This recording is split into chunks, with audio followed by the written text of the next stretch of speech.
Support for The Nocturnist comes from the California Medical Association. At The Nocturnist, we are careful to ensure that all stories comply with healthcare privacy laws. Details may have been changed to ensure patient confidentiality. All views expressed are those of the person speaking and not their employer.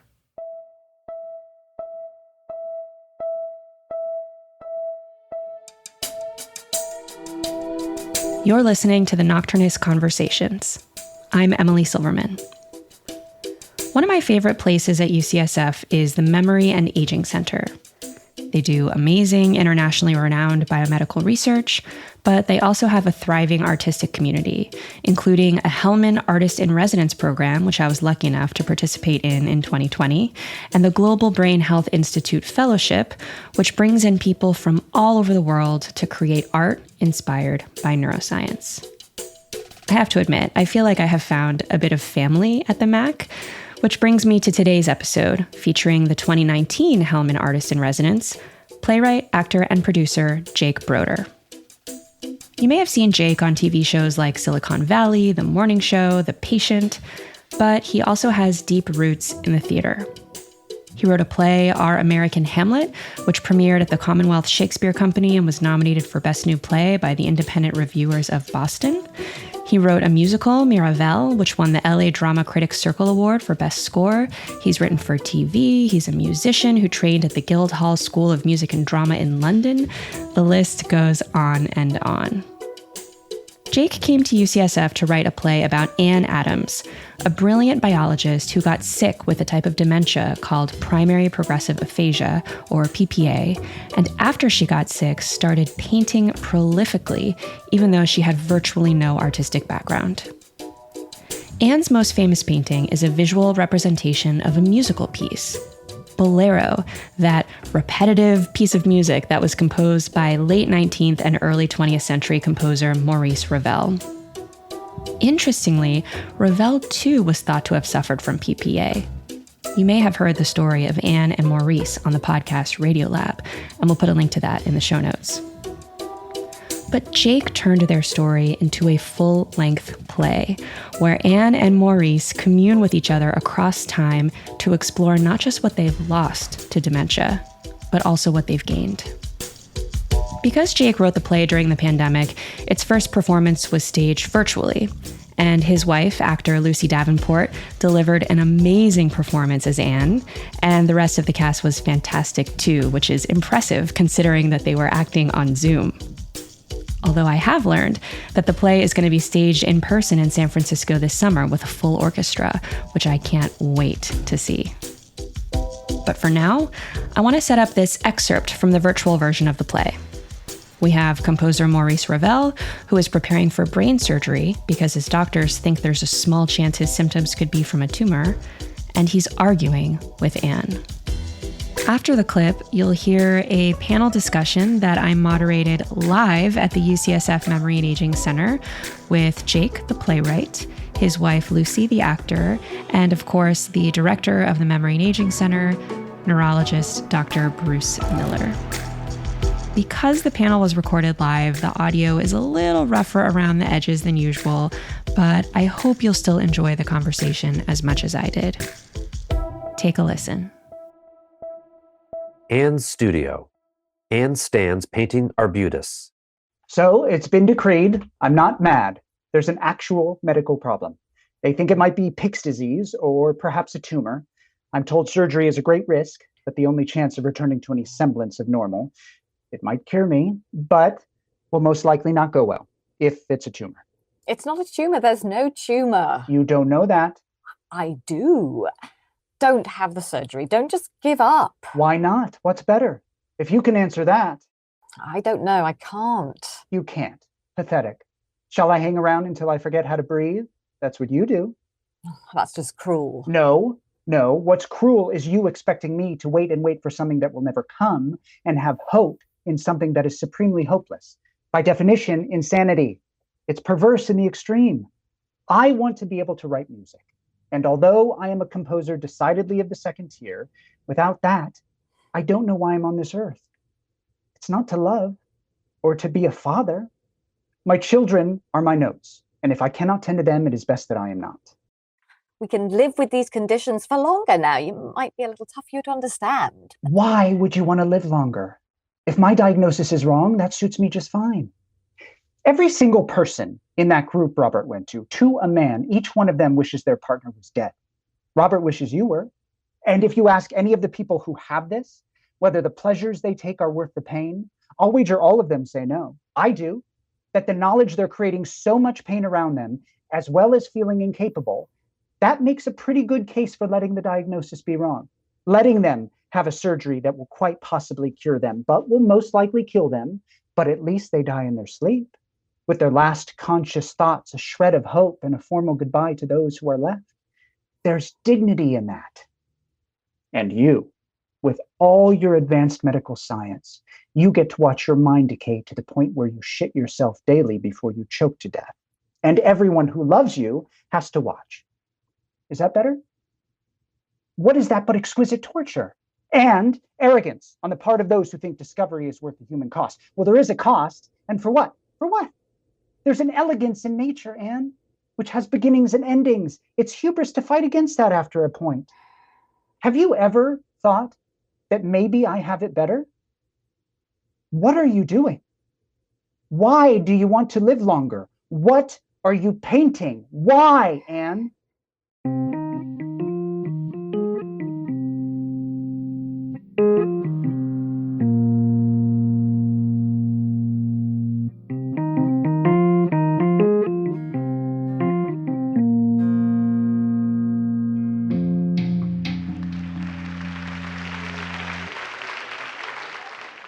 So Jake, beginning with you, you're a writer, you're an actor, you also have a musical background. Talk to us about how you came to the MAC. How did you find out about this program? How did you get interested in neuroscience? And how did you land here? I was listening to Radiolab and I heard this story and was blown away by it. It was one of those not be able to leave your car until it's over kind of moments. And then I started just digging into it, and all roads led to you, to Bruce. And after I got to a certain point in the research, I just wrote a fan letter saying, I really like your work. Could I ask you some questions, please? And to my delight and surprise, he wrote me back saying, oh, are you Jake from Silicon Valley? I watch this show with my wife on Sundays. And I said, yeah. And so we started talking, and I asked a bunch of questions, and I was sent a book, the neurocircuitry book. It took me about 6 months to work through it and figure out, like, I highlighted the chapters that seemed relevant and then just plowed through it with a dictionary on one side and the book on the other, and then wrote follow-up questions, and eventually was invited to come and be the Hellman visiting artist up here. And that sort of got me into all this. And the story of Anne, she died in what year? 2000? I'm going to say 8. 8. And Robert is still alive. He's alive. So Yeah. for you, Jake, when you put this together, you had some primary sources already. You had Bruce, you had the Radiolab episode, but talk about where else did you look to for research? Were you able to meet with Robert, or was it mostly the neurocircuitry textbook? Because so much in here is nonfiction adapted with the strawberries and all the little details. Where did you get all of that information? The key to unlocking this as a piece of art and scientifically came from Bill Seeley. His paper in Brain and the chart that he made that had the disease on the x-axis was time and the y-axis was severity of symptoms, and on the negative side, and possibly creativity on the positive side. And it was a chart that went up and then went down. And from that chart and the paintings that she made at certain times suggested certain symptoms, which suggested certain behaviors, which suggested kind of a dramatic character arc. And so that and those things start to interact. And then coming up here and seeing people with lived experience and how people dealt with it, and how visiting the clinic and sitting in on a conference was the most extraordinary thing, and seeing where the rubber meets the road in terms of how diagnoses are given, how they are received, and hearing clinicians talk about that, because this is about finding ways to look into what it feels like, not just what it is. So there was an incredible amount of data about that here. But I would say if there's one thing, it was that paper. And speaking of what it feels like for you, Lucy, you had to really tap into that to play the role of Anne. And so it's sort of a two-part question. First, how did you prepare for this role just in terms of Anne's character? But then second, because this was happening during the pandemic, how did you prepare to play the role in this format, which you've done film, TV, and stage, but I imagine this was a little different. I had this little video clip, which I think maybe we got through you, Bruce, which was the question that Anne's asked when she's asked what her address is, or it might be her name. Anyway, I had that little clip of her actually being asked that question, and she's quite advanced in the disease there. And there is this enormous pause, longer than you would ever, as an actor, ever leave a pause on stage. You can see she struggles. And that was my starting point to see her. And there's lots of photographs, and I looked at photographs. I looked at other video of other people with AFTD, but that was to me so magical because it was actually her, but also it gave me the bravery to just see how long that struggle is, just that moment. Sometimes as an actor, I think you just get that one little piece and you're like, okay, that's how brave I've got to be. And then also, we never were in the same room as actors. We were in our garages or our studios or in lovely Connor's, Ravel's case, in his son's bedroom with a white curtain. We were all on our own. And for me as Anne, that really helped because I was in this increasingly small box as Anne, and the box got smaller and smaller. And I literally was in a box in my garage and isolated, and everything about the pandemic just helped with that. So I was able to sort of allow that to happen, and that in some ways just was super helpful. And I think this happened afterwards, Bruce, and now of course the timeline really gets a bit mushy, but I so wanted to connect with her joy and not with her self-pity. And I think that's written into the script. And I think the experience of doing something that was trying to reach out during the pandemic and her trying to reach out in that situation she is in was so parallel that hopefully that sort of became part of the experience of doing it and trying to reach out in that very dark time. Well, it is for me the most, and I'm tough about watching medical and neurologic things. It is the most authentic and moving characterization of the illnesses that we study that I think has ever been done. The progression, her being so lost at the end, but the joy was, I think, something that took us in a very different space. Yeah, Robert says that Anne was vast, and that really came through. And I'm curious, just doing a pandemic play, so much of acting is feeding off the energy of the audience, especially when you're acting for the stage. And on Zoom, there's always that like moment of delay. And I have to say, I was so impressed with how the actors were able to cut each other off and the dialogue, despite the Zoom delay. Was that difficult? This started with a script that was supposed to be a play that was going to be performed live. When I wrote it, I imagined it in the Littleton in the UK, which is sort of where I feel like I always internally write for in terms of size of space. That's just how I think. So this was adapted because the pandemic happened and we had to adjust. So on a good front, the actors and the director took a very clean, strained tack with it, and were doing performances that were essentially film close-ups for an hour and a half, which meant that they had to really be restrained so that there was space for you to fill it up emotionally. We did rehearse on Zoom and we sort of got used to it, but then we shot it on a different platform where we could interrupt each other. Also, I know all those actors, so that really, really helps. And also, it's almost like a sense memory. So to be honest, it sounds awful, but being in LA and doing 1,000 of the shittiest commercial castings you've ever done, where you're like, and then this giant tomato whirls towards you and you're the happiest you've ever been in your life. And also doing a lot of films where you're like, act to this tennis ball on a stick over here because you're on a green screen and the real stuff isn't there. And it's pure imaginative process.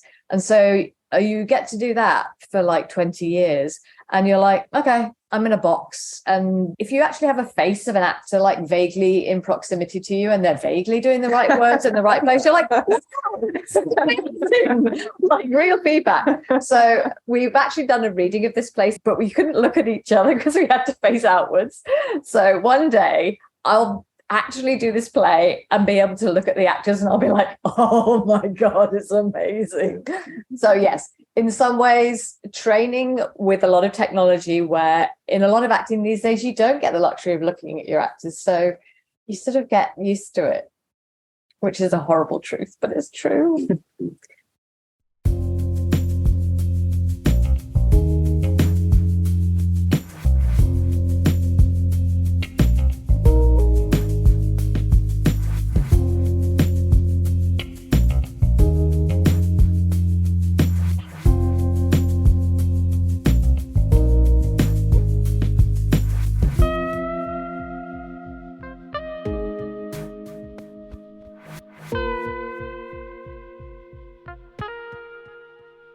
So this question is for the scientists. We learn in this play that language lives on the left side of the brain, and that when it goes away, these new areas of the brain turn on. So some of that is visual areas in the back. On the Radiolab episode, Bruce, you talk about possibly deeper structures like the basal ganglia that focus on repetitive motion being activated. And then we look at the quality of the art. And some of the words that stood out to me are obsessiveness, the comfort of perseveration, patterns, lines. There's mathematical aspects of the work. Anne says, it feels better when it's symmetrical. I really want it to be really, really. So the question, if you can answer it, and it's obviously very mysterious, but what is the brain doing here? And what is this art trying to communicate? The idea that you could develop a skill in the setting of a degenerative disease was a little heretical when I first started observing it. And it got a really rough ride in scientific journals. And I think that's because there wasn't a good theory to explain the phenomena. And also because it touched on something that I think neurologists and neuroscientists think is ephemeral and not interesting, nothing more interesting than executive function or memory. And so I think Anne's story is our story. It's the story of all of us. It's the way we shape our brains, a lot driven by some intense internal impulse that drives us. When I was a little boy, I was driven to read. I just had to read. And I think Anne just had to paint. And I think this is not mystical or extraordinary in some ways. This is because the parts of her brain in the back were activated, the parts that see colors, that see symmetry, the rhythm I don't understand yet. But as she was activated back there, unlike a lot of our FTD patients who are activated, she did something with it. And she fiercely created. I think that's so beautiful, the way Lucy and Jake characterized her courage. I mean, how difficult this was. She wasn't an artist. She started from scratch. Eventually, as you characterized so beautifully, Lucy, it showed that Anna's mute. At the end, she can't hardly get anything out. And the correlate of this is the whole left hemisphere is macerated. But what she showed in the artists, unlike the people who weren't artists, that this one little region in the left hemisphere that uses the right hand to paint was actually bigger. So that's this fierce drive that Anne and others had, despite this attack on the entire left side of the brain, with the right side getting bigger because they're right-handed. They repetitively use that hand obsessively, driven in a repetitive way. So over a short period of time, it got bigger. That moment in the play where you say, that area in the back where it's working harder, you say, Anne, that's you. And you say it's not mystical. Yeah. Sounds pretty darn mystical. Here's a question. I know we don't have much time and we want to open it up to the audience, but just a couple more questions. First, I was really interested by Ravel's insistence that Bolero isn't music. So he says, it is a fucking masterpiece. It's perfect. And to tell you something else, I hate it. And there's absolutely no music in it whatsoever. None. A Nautilus show. This is for everyone. What do you make of this claim? Do you agree or do you disagree? That's what he felt, or thereabouts. I mean, some of that is poetic license in terms of language, but he certainly expressed sentiments like that very strongly.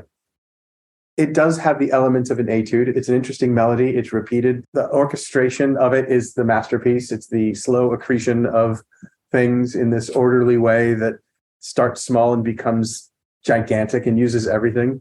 But it has a shape that conforms with nature in an extremely interesting way. People have had an emotional response to it that's outsized and gigantic for the best part of a century. So is it music? I don't know, but it works. If you listen to it being played in a symphony hall, which we did about 6 months ago in the Yellow Phil, people freak out. You can hardly stop yourself standing up and clapping at the end. It's extraordinary. And yet playing it in an orchestra, which I did when I was 17 or something, it's excruciating to play. You play the same thing, 137 times. More than that. It's so difficult to play. But from the outside, it's almost impossible not to stand up and clap at the end. It's an extraordinary piece. In the play, Anne is really struggling with her identity and this question of which is the real and before the illness or after the illness, and what's the difference between conscious choice and pathological urge. And Ravel answers her with that excerpt from the Tennyson poem. And so I'm just wondering, where did the Tennyson poem come from? In terms of working on the script, I think that's a bit that needs a bit of seeding better. That poem, to me, always feels like deep resilience. It's like, yes, it sucks. Yes, we're ruined. Yes, we're on our knees. We're fucked. And yet, you don't stop. And it always hit me in my deepest place of just looking at that. There's something so sort of rugged and beautiful about those words that make me not want to put my head down and cry. So I just wanted her to have somebody, because is Ravel, or is it a reflection of her? She's reflecting back to herself, something about resilience and staying with it. And come on, get up. It's okay that you're broken. We're all broken. Get up. And I love the part that says that which we are.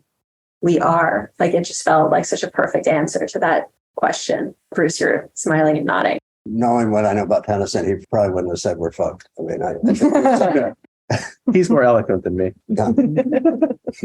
Bruce, your character in the play says, you look at the art of patients like this and you feel it has a profound connection to neurology and can be used to comprehend, diagnose, and possibly treat certain conditions. And then later your character says, but I was worried that proof of such plasticity of mind felt impossible. How do you feel today? Is proof impossible? We have Adam Staffaroni in the room here, who is methodically looking at not per se strengths, but constant recording of people who various measures who are gene carriers.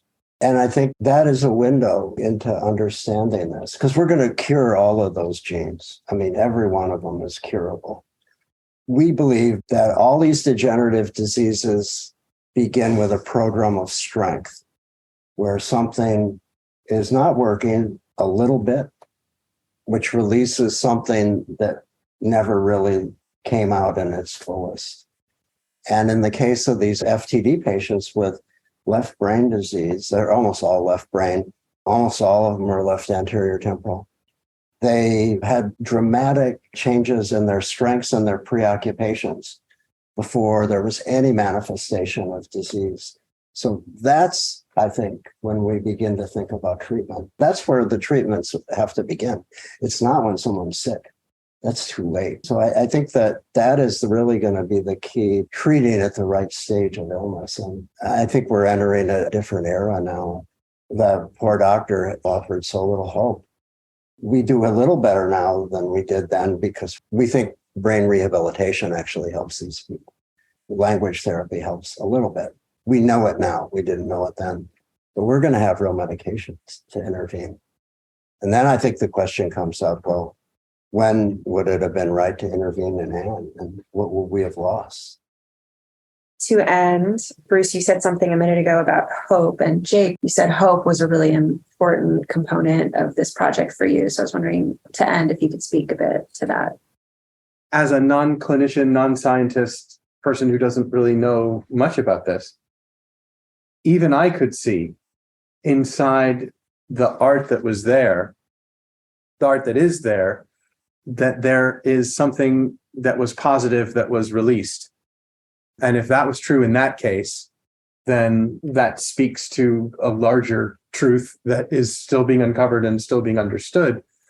But the whole idea of a disease that could start with a burst of creativity felt so profoundly hopeful to me that I've devoted many years to try and uncover and tell the story as best I could. It'll take wiser minds than mine to be able to turn that into something that can help people. But I have a visceral instinct, and always have since I encountered this, that there are healing properties waiting to be discovered inside this. I don't know why I know it, but I'm sure of it. Not wiser, different. And I think the inner architecture of that relationship that you wrote and Lucy captured in such an amazing way, it is therapy. It is hope. I mean, it took me a long time to realize this, that this was more important than my diagnoses for the couples. And our nurses get this, Jennifer Merrily, Sarah Delaney. I mean, they know this right away, that we make a much bigger difference when we listen to these amazing stories. And they're so amazing. And the fact that we neglected strength since the beginning of neurology is because people weren't curious about people's lives. We've got some catching up to do. We've had so many people who've come to us and been brave enough to say, my dad, my brother, my uncle. And if this play can help one person come forward and we connect with them, then science and art, hooray. Something about the fact that we are all here sitting together and we can recognize the humanity of an experience that is going to be in all our lives, and that we can have that moment of connection is possibly the most important thing we can do in our lives. Yeah, there's healing properties in the science and in the medicine, but there's tremendous healing properties in the art as well.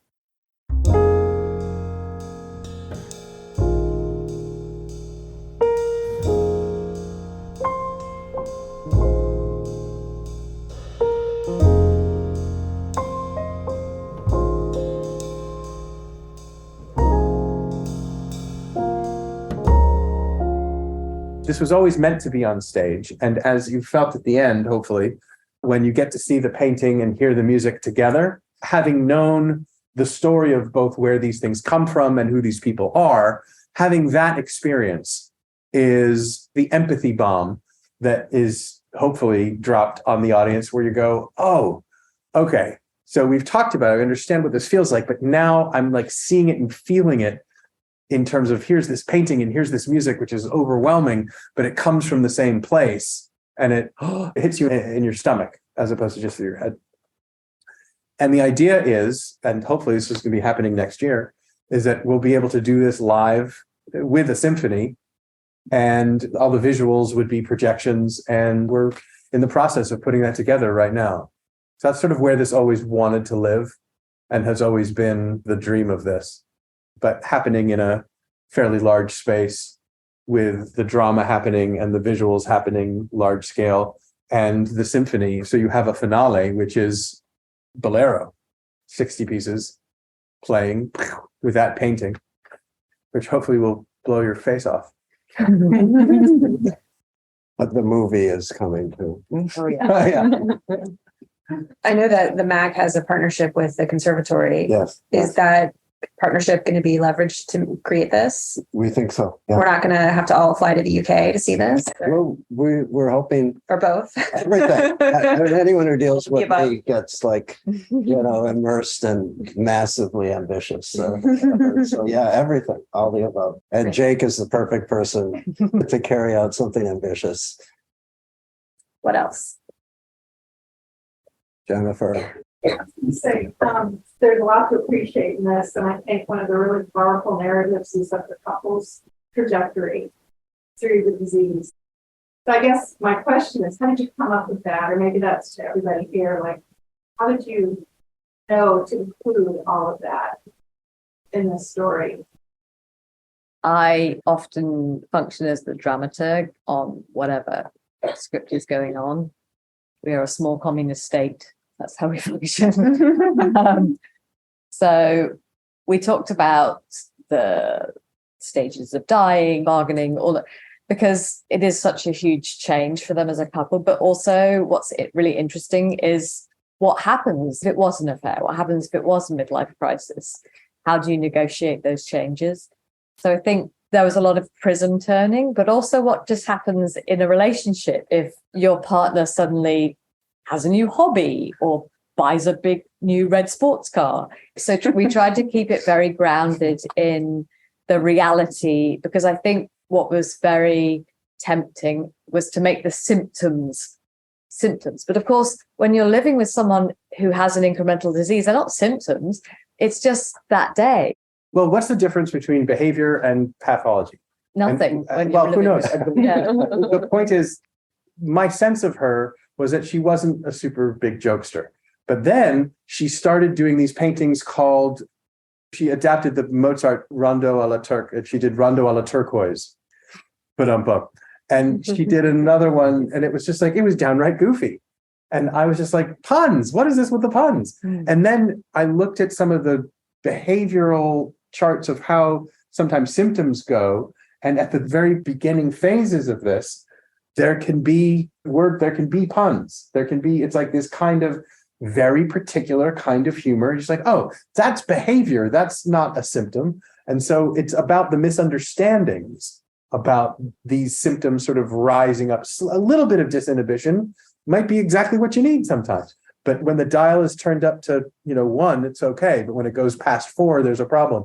So these are all sliding scales, but just sort of having the sliders come up a little bit, and that actually helps the relationship. Oh, that's fun. Oh, that's not fun anymore. Oh, now it's changed and it's something different. So it was more about having these sliders, and that comes from looking at the symptoms and the clinical stages of the disease and seeing if you miniaturize them small enough, they look like ordinary behaviors or personality changes or this or that or the other thing, which yield, his track is a series of misunderstandings about what's really going on and getting it wrong and getting it wrong and getting it wrong. What Jake said was it was all there, but none of it was there. But that whole story that was created between Jake and Lucy, and I figured that there was an interaction between you two, it was just too real. The arguments and the way the symptoms rolled out, it was so imaginative, and there wasn't a template for that at all. It wasn't fiction. It was better than fiction. It was, creative nonfiction.